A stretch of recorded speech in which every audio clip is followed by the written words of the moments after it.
حالانکہ یہ خالصتاً عورتوں کے مسائل ہیں، لیکن یہ بھی مرد کی ذمہ داری میں آتے ہیں کہ وہ عورت کی نمازوں کی بھی فکر کرے. اتنی فکر مردوں کو معلوم ہونی چاہیے اور وہ پوچھیں بھی کہ کیا ہو رہا ہے. اس کا ایک فائدہ یہ بھی ہے نا کہ پھر مرد کو عورت کے معاملات سے باخبر رہنا پڑے گا، وہ اس سے لاپرواہ اور بے پرواہ نہیں ہو سکتا. 8ویں یہ کہ اگر اس کی بیویاں ایک سے زیادہ ہوں تو ان میں عدل انصاف کرے، رات گزارنے اور خرچ دینے میں برابری ہے، نہ کہ محبت کرنے میں، کیونکہ یہ اس کے اختیار میں نہیں ہے. پھر اگر سفر پر جائے اور چاہے کہ کسی بیوی کو ساتھ لے جائے تو ان میں قرہ ڈالے، نہیں ٹاس کرے، جس کے نام پر نکلے اس کو ساتھ لے جائے، کیونکہ نبی صلی اللہ علیہ وسلم کا طریقہ یہی تھا. 9ویں مخالفت ہے.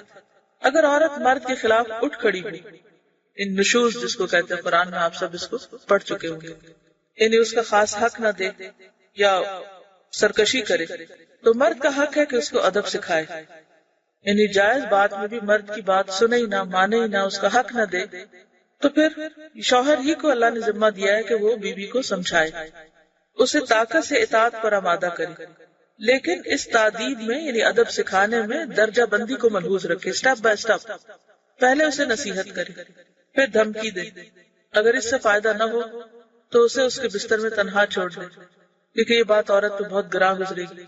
اس کی طرف پیٹ کر لے، یعنی ناراض ہو جائے، اس کا بھی اثر نہ ہو تو اپنا بستر الگ کر لے، اور اس سے 3 دن سے کم بول چال بند کر دے. 3 دن سے کم، زیادہ نہیں.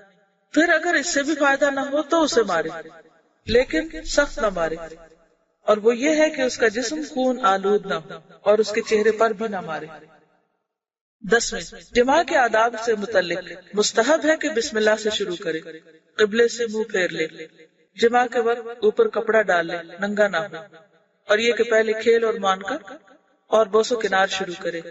بعض علماء جمعہ کے روز جماع کرنا مستحب سمجھتے ہیں.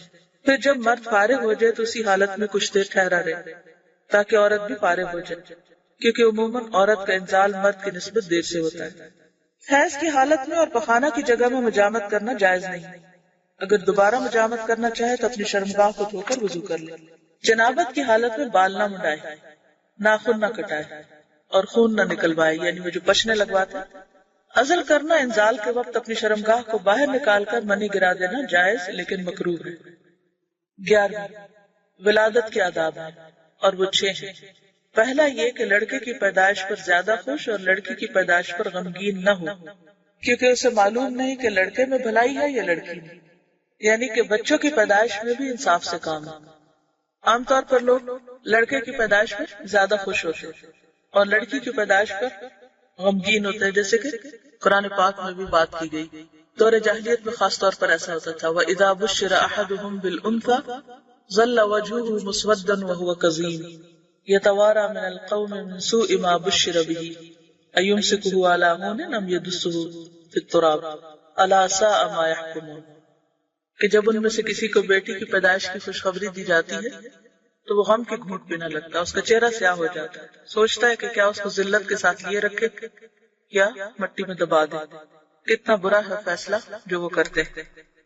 تو بات یہ ہے کہ کسی کو نہیں پتا کہ اس کا فائدہ لڑکے کی پیدائش میں ہے یا لڑکی کی پیدائش میں. کون کس کے حق میں زیادہ بہتر ہے اللہ ہی جانتا ہے.